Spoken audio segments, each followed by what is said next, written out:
오늘 우리에게 주시는 하나님의 말씀은 욥기 28장 12절에서 28절까지 말씀입니다. 구약성경 787쪽 욥기 28장 12절에서 28절까지 함께 교독하겠습니다. 그러나 지혜는 어디서 얻으며 명철이 있는 곳은 어디인고? 그 길을 사람이 알지 못하나니 사람 사는 땅에서는 찾을 수 없구나. 깊은 물이 이르기를 내 속에 있지 아니하다 하며 바다가 이르기를 나와 함께 있지 아니하다 하느니라.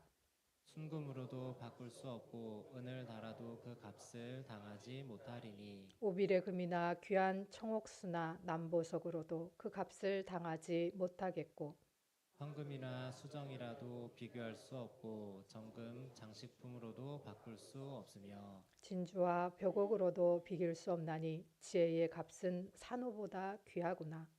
부스의 황옥으로도 비교할 수 없고 순금으로도 그 값을 헤아리지 못하리라. 그런즉 지혜는 어디서 오며 명철이 머무는 곳은 어디인고? 모든 생물의 눈에 숨겨졌고 공중의 새에게 가려졌으며 멸망과 사망도 이르기를 우리가 귀로 그 소문은 들었다 하느니라. 하나님이 그 길을 아시며 있는 곳을 아시나니 이는 그가 땅 끝까지 감찰하시며 온 천하를 살피시며 바람의 무게를 정하시며 물의 분량을 정하시며 비 내리는 법칙을 정하시고 비구름의 길과 우레의 법칙을 만드셨음이라. 그때에 그가 보시고 선포하시며 굳게 세우시며 탐구하셨고 또 사람에게 사람에게 말씀하셨도다. 말씀하셨도다. 보라, 주를 경외함이 지혜요 악을 떠남이 떠남이 명철이니라. 아멘. 아멘. 이것은 하나님의 말씀입니다. 예, 밖에 나가서 보면 나무들이 너무 예쁘게 푸릇푸릇하고 또 새싹이 나오는 걸 보면 애기들은 다 예쁜 것 같아요. 나무도 그렇고 꽃도 그렇고 사람도 그렇고 그런 것 같습니다. 우리가 나이가 들면서 더 하나님 앞에 또 사람들 보기에 귀하게 나이 들어가는 저 여러분 되시기를 소원하고 특별히 5월 가정의 달을 맞이해서 조금 소홀했던 가정들 이렇게 좀 돌아보고 했으면 좋겠다는 생각이 듭니다. 제가 결혼한 지 이제 30년이 됐는데 진짜 어머님까지 돌아가시고 나니까 제가 끈이 다 떨어졌다라는 생각이 들면서 제가 그 큰 조카애가 10살 때 결혼을 했더라고요. 근데 그 애들이 막 40, 또 결혼하고 자녀를 낳고 이런 거를 봤는데 아까 우리 이승훈 집사님 말씀하신 것처럼 이제 얘네들을 얼마나 볼 수 있을까. 어머님도 안 계시는데 볼 일이 없을지도 모르겠다. 이 생각이 드니까 진짜 막 너무 눈물이 나더라고요. 여러분, 어쨌든 가족들도 잘 돌보시고 또 하나님께서 우리 교회 공동체 가족으로 이렇게 묶어주셨는데 백만이 교회가 또 성도님들 한 분 한 분이 이 안에서 참 사랑과 평화와 나눔과 격려와 위로가 넘쳐나는 귀한 교회 공동체 됐으면 좋겠습니다. 예, 우리는 살아가면서 종종 질문을 던집니다. 왜 하필, 왜 이런 일이 이때 일어났을까? 또 왜 나에게 이런 일이 일어났을까? 그리고 저 사람은 내가 볼 때 굉장히 악한데 되게 잘 살고 나는 왜 이렇게 살까? 그러니까 어떤 우리 집사님 그러더라고요. 우리 큰 집은 예수 안 믿는데 사업이 너무 잘 되고 나는 예수 믿고 열심히 살아보려고 하는데 맨날 이렇게 어렵고 그래서 예수 믿으라고 전도를 못 하겠다고 하는 거예요. 그럴 때 진짜 자괴감이 들잖아요. 우리는 왜 이러고 살아야 되나? 그리고 하나님은 왜 침묵하시는가? 욥기의 주인공 욥 역시 이런 질문을 던졌습니다. 그는 의롭게 살았지만 재산을 다 잃고 자식들까지 잃고 그리고 결국에 자기 건강까지 그래서 목숨이 위태할 정도까지 그렇게 갔습니다. 욥이라고 하는 이름의 뜻은 예, 고난받는 자라고 하는 뜻도 있고 또 다른 뜻으로는 아버지, 당신은 어디에 계십니까? 라는 뜻도 있습니다. 이 욥은 고난받는 자로서 하나님 아버지, 당신이 어디에 계십니까? 끝까지 찾는 모습을 우리에게 보여줍니다. 그런데 그의 친구들은 반복해서 욥에게 이야기합니다. 다 네 죄 때문이야. 네가 의롭다면 결코 이런 일이 일어나지 않을 거야. 너의 죄 때문에 이런 일이 일어났어. 욥은 억울했습니다. 나는 잘못한 게 없다. 당연히 나는 죄인이겠지. 그러나 내가 아무리 생각해도 이런 일이 나한테 닥칠 만큼 내가 잘못하는 게 없다. 그리고 그는 대신 하나님께 대면해서 따지고 싶었어요. 너무 억울해가지고. 친구들 너네들 이제 입 다물고 하나님 좀 나와보세요. 침묵하시지 마시고 숨어 계시지 마시고 좀 나와보세요. 저하고 한판 뜹시다. 법정에서 진짜 내가 죄가 있으면 내가 하나님께 죄를 달게 받을 텐데 나는 도저히 지금 상황을 이해할 수가 없겠습니다. 하나님께서 이 욥의 고난의 이유에 대해서 설명해 주십니까?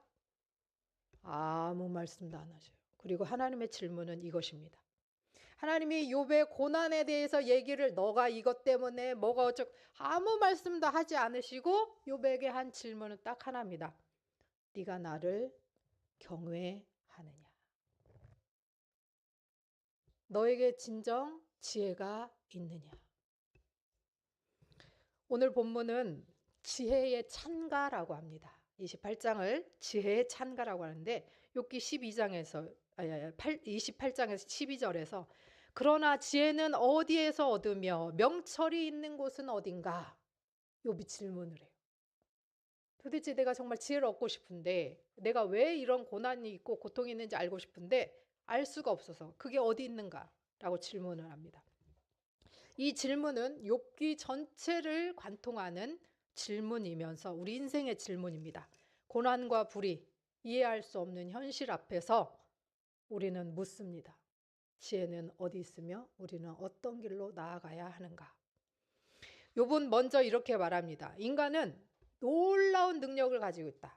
28장 1절에서 11절까지 보면 금과 은을 캐는 산을 깎고 또 땅을 파고 어두운 곳까지 들어가고 이러면서 인간의 능력이 무한하다는 거예요. 그 광석을 나는 곳을 알고 어둠도 탐험하고 그들은 색강을 막고 빛이 드러나게 하며 숨은 것을 찾아낸다. 오늘날로 말하면 달에 탐사선도 보내고 화성도 탐사하고 우주선도 보내고 이 우주 시대를 살고 있는 우리들. 그래서 옛날에는 60살까지 못 살았는데 지금은 100세 시대. 뭐 이러면서 거기다가 AI 인공지능 시대를 살면서 로봇들이 인간을 대처하는 인간의 지혜가 굉장히 많다. 인간은 이런 능력이 있다. 말하고 있어요. 그렇게 숨은 것을 다 찾아낸다. 그런데 지혜만은 찾을 수가 없다라는 거예요. 지혜. 지식은 있을지 모르겠어요. 뭔가를 밝혀내는 지식들은 있을지 모르는데 지혜만은 찾을 수 없다는 거예요. 그래서 12절에 지혜는 어디서 얻으며 명철이 있는 곳은 어딘가? 라고 물어봐요. 여기서 지혜라는 것은 뭐냐면 단순한 지식이 아니에요. 호크마라고 하는 단어를 쓰는데 삶을 어떻게 살아가야 되는지의 통찰 그리고 하나님의 뜻을 아는 분별력 이런 것들이 지혜예요.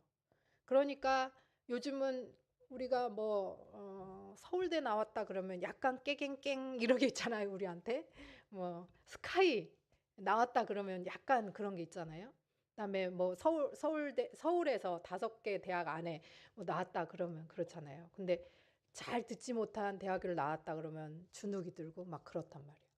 지식적으로 서울대가 뛰어날 수 있어요. 근데 지혜롭지 않을 수 있어요. 지식적으로 능력적으로 서울대 나온 사람들이 굉장히 잘할 수 있어요. 여기 서울대가 없기 때문에 말씀드리는 거예요. 그런데 인성적으로 품행적으로 뛰어나지 않을 수 있어요. 그래서 오랜 연륜을 살아낸 어른들에게서 오히려 지혜가 뿜어져 나올 때가 많이 있다는 거예요. 그래서 젊은이들 말만 막 저기 하지 말고 어른들 말에도 귀를 기울여야 된다는 거죠. 그래서 13절에는 사람은 지혜의 길을 알지 못하고 또 깊은 물이나 바다도 지혜가 자신들 안에 없다고 하며 어떤 금이나 은 보석에도 지혜의 가치를 대신할 수 없다라고 이야기를 하고 있습니다. 욥은 어떤 값진 보화, 그 당시에는 산호가 엄청 귀한 거였나 봐요. 산호도 그 지혜를 대신할 수 없다고 말해요. 대표적인 구절 한 절만 읽어보겠습니다. 15절입니다. 순금으로도 바꿀 수 없고 은을 달아도 그 값을 당하지 못하리니. 예. 제가 대학교 2학년 때 우리 엄마한테 금을 10돈을 목걸이를 해드렸어요. 그때 금 한 돈 얼마였게요? 3만 원. 우리 권사님 거의 맞췄어. 3만 원. 수공비 조금 더해서 그래서 40만 원 안 되게, 예, 금값만 30만 원에 수공비 조금 보태가지고 엄마한테 제가 아르바이트 열심히 해갖고 금 목걸이를 선물했어요. 그게 지금까지 있었으면 내가 선물했으니까 우리 엄마가 저한테 주셨을 텐데, 결혼식에 막둥이 딸이 해줬다고 이렇게 딱 한복 입고 가셨다가 할머니 여기 뭐 호치키스가 찍혔네. 그럼 이렇게 보고 눈을 떴더니 없더래요, 목걸이가. 그래가지고 울고 불고 우리 막둥이가 이래서 사준 건데 막 그래서 엄마 또 사줄게 그랬는데 결국 못 사드렸는데, 자, 금 그때 당시에 30년 전에 3만 원이었는데 지금 얼마예요? 60만 원이 넘는다 그래요. 지금 20배가 넘었어요. 예. 이때 당시에도 금은 지금도 이렇게 귀한 금인데 얼마나 비싸고 귀하겠어요. 물론 지금은 금보다 더 귀한 것들이 있죠. 뭐 다이아몬드도 있고 아니면 도대체 이렇게 낼 수 없는 어떤 광물들도 있고 할 거예요. 그렇지만 이때도 순금이 엄청 귀했나 봐요. 그래서 순금으로도 바꿀 수 없다라고 얘기해요. 여러분, 금 100돈 받으시겠어요? 지혜 받으시겠어요? 예, 금 100돈 받고 싶은 마음이 막 99%막 이렇게 있으려고 그러죠.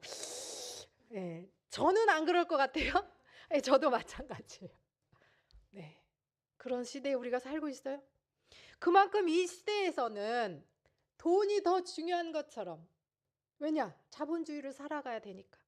우리가 어쩌면 그것을 향해서 뛰어가다 보니까 지혜나 이런 것보다 지식, 그 다음에 그 다음에 어떤 능력, 그 능력을 이용한 권력, 이쪽으로 향해 가는 게 아닌가라는 생각이 듭니다. 그래서 어디서도 찾을 수 없고 돈으로도 바꿀 수 없다. 그래서 20절에 또 똑같은 말을 합니다. 그런즉 지혜는 어디서 오며 명철이 머무는 곳은 어딘가. 도대체 어디서 찾을 수 있나? 내가 잘 모르겠다라고 합니다. 21절, 22절 말씀은 공동 번역으로 같이 한번 읽어보도록 하겠습니다. 숨쉬는 동물의 눈에는 도무지 보이지 아니하고 하늘을 나는 새에게조차 숨겨져 있는데 파멸과 죽음도 말하네. 그런 것이 있다는 것을 풍문으로 들었을 뿐이다. 본 적이 있다는 거예요, 없다는 거예요? 없다는 거예요. 모든 자연 만물 속에도 다 가려져 있대요. 다 가려져 있고 죽음조차도 내가 지혜가 있다는 것을 들었을 뿐이야 본 적이 없다라고 말할 정도로 지혜의 심오함, 지혜의 신비함, 그리고 지혜의 귀중함을 이야기하고 있는 거예요. 그래서 욥은 이렇게 이야기합니다.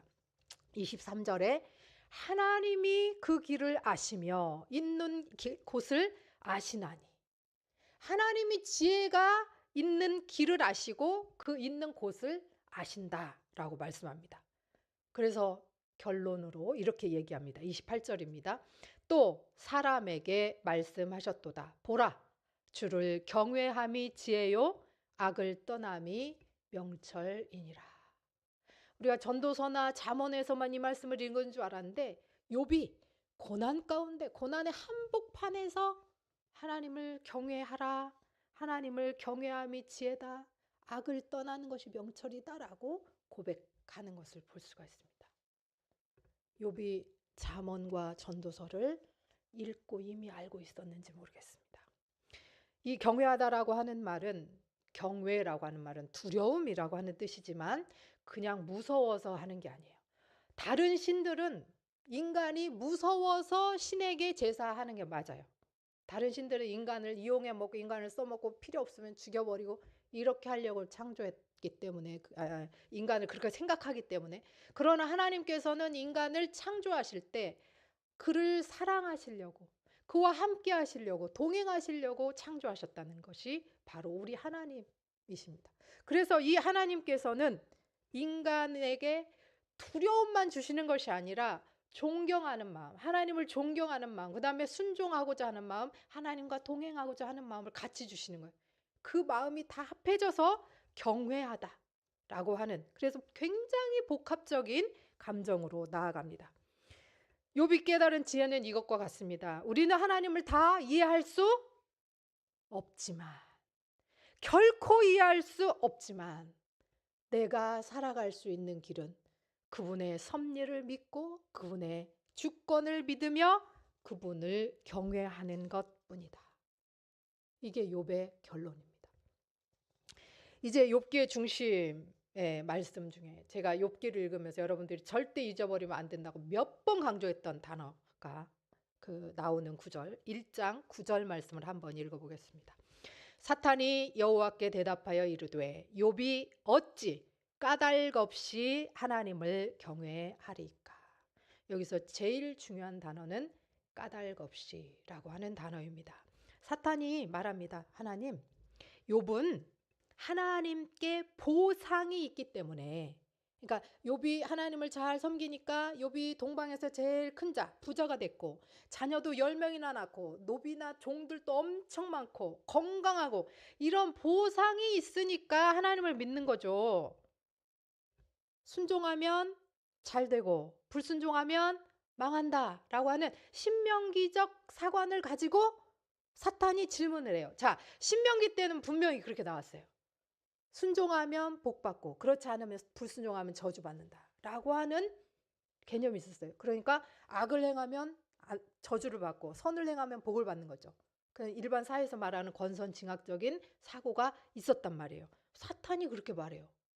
그러면 사탄도 완전히 거짓말을 쳐요? 아니에요. 성경을 기반으로 말하는 거예요. 욥이 하나님을 경외하는 것은 하나님이 보상을 넉넉히 주셨기 때문입니다. 만약에 다 뺏어가 보세요. 욥은 하나님 떠날 거예요. 라고 이야기하죠. 이게 계약적인 신앙인 거예요. 계약적인 신앙. 그런데 하나님이 다윗과의 언약에서 계약 조건을 다윗에게서 빼버리십니다. 다윗이 하나님을 사랑하는 마음을 보고 내가 너의 집을 영원히 세워주겠다 라고 말씀을 하시죠. 하나님은 욥을 통해 세상에 증명하고자 했어요. 뭘 증명하고자 했냐면 진짜 믿음은 까닭 없이 이유 없이 하나님을 경외할 수 있다라고 하는 거예요. 우리는 보상이 없이도 이해되지 않아도 하나님의 뜻을 다 알 수 없어도 그분이 하나님이시기에 예배할 수 있습니다.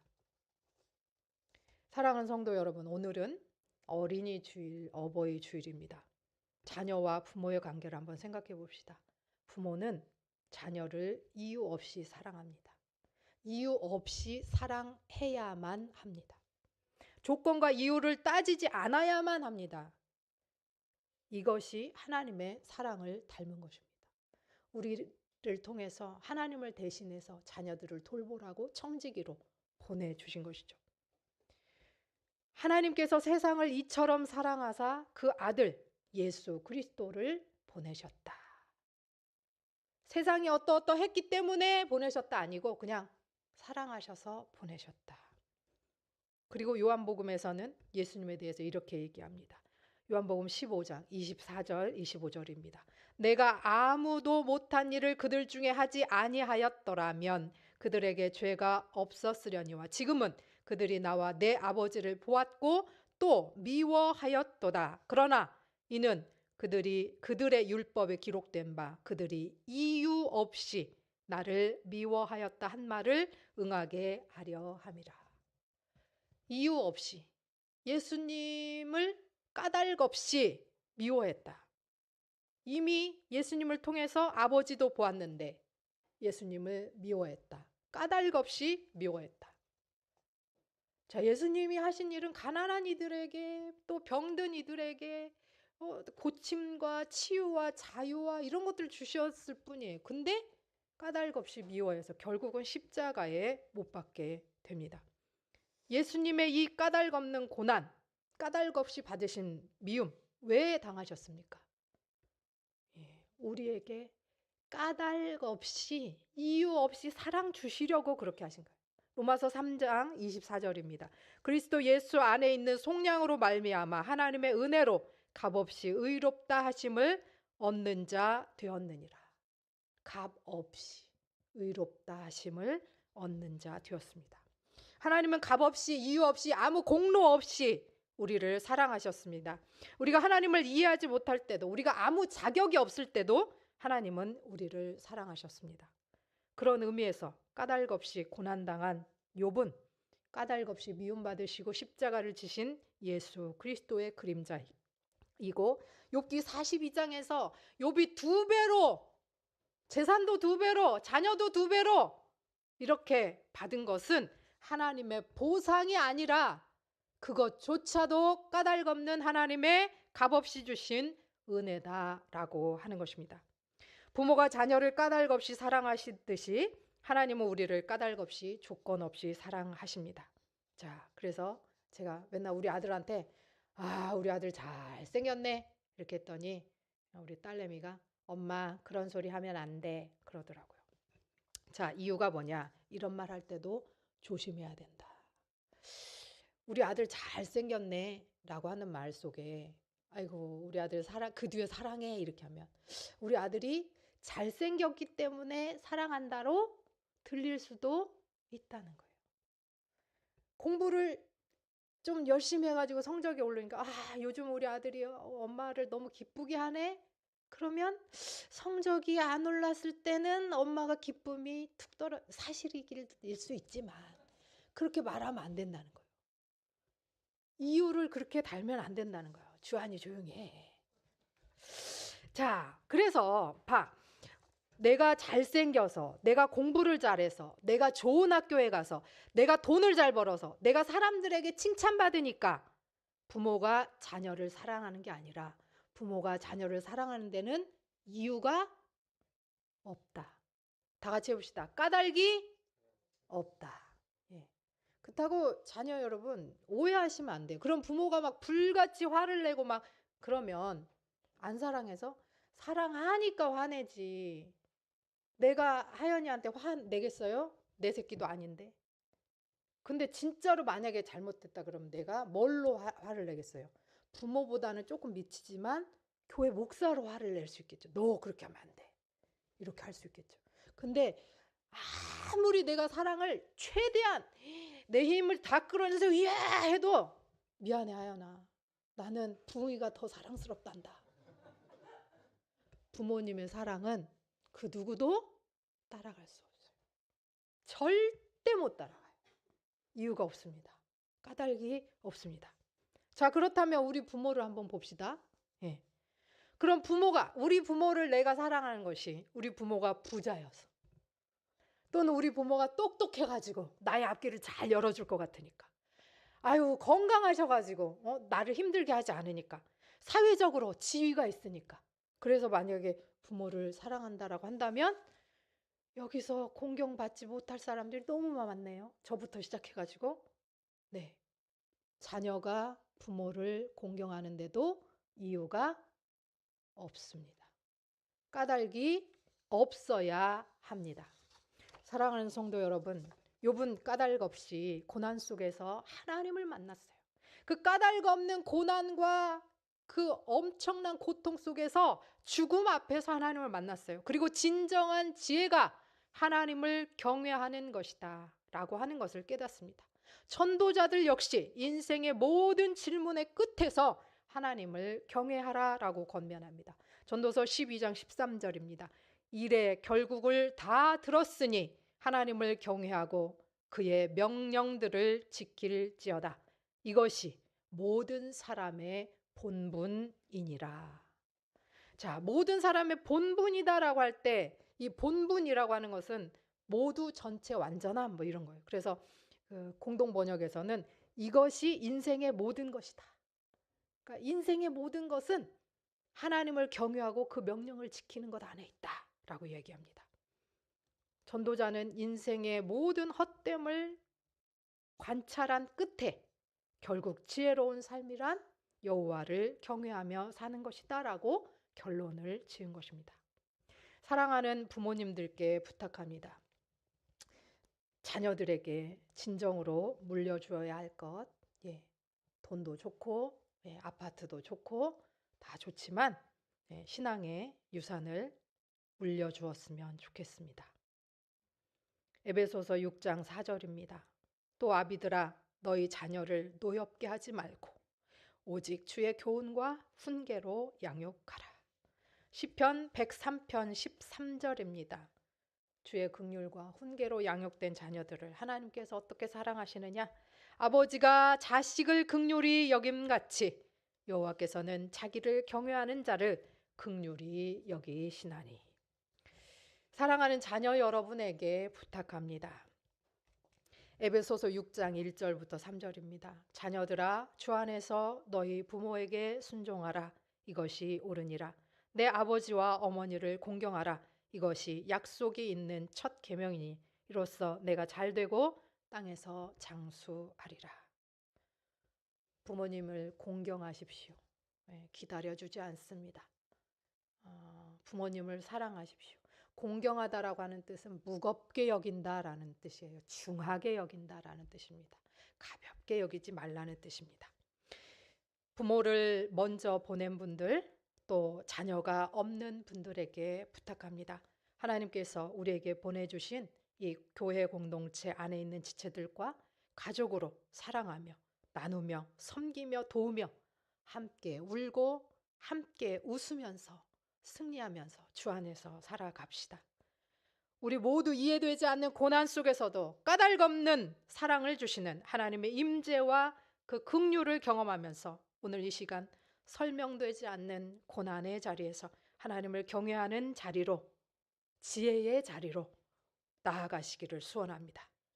자녀와 함께, 부모와 함께, 우리 공동체와 함께, 우리 까닭없이 사랑 주시는 그리스도 예수와 함께 승리하는 저와 여러분 백만인 교회 공동체 되기를 소원합니다. 기도하겠습니다. 주를 경외함이 지혜요 악을 떠남이 명철이니라. 오늘 말씀의 결론이며 우리 인생의 답인 것을 고백합니다. 설명되지 않는 고난 속에서도 우리를 끝까지 사랑하시는 주님을 믿습니다.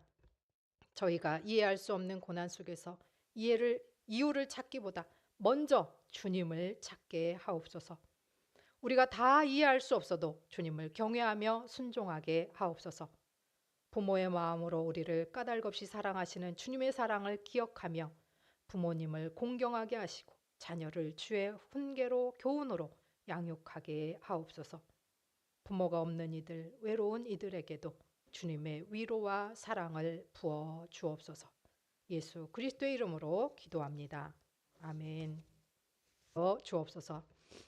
이제는 우리 구주 예수 그리스도의 은혜와 아버지 하나님의 무한하신 사랑과 성령의 교통하심이 오늘 어린이 주일, 어버이 주일을 맞아 부모와 자녀가 함께 까닭없이 사랑을 나누며 그 하나님의 사랑을 이웃과도 나누고 서로에게 나눠주기를 다짐하는 백만인 성도들과 또 울타리 되는 부모 없는 이들과 또 자녀 없이 외로운 이들과 모든 외롭고 연약한 이들 위에 지금부터 영원까지 함께 하시기를 축원하옵나이다. 아멘.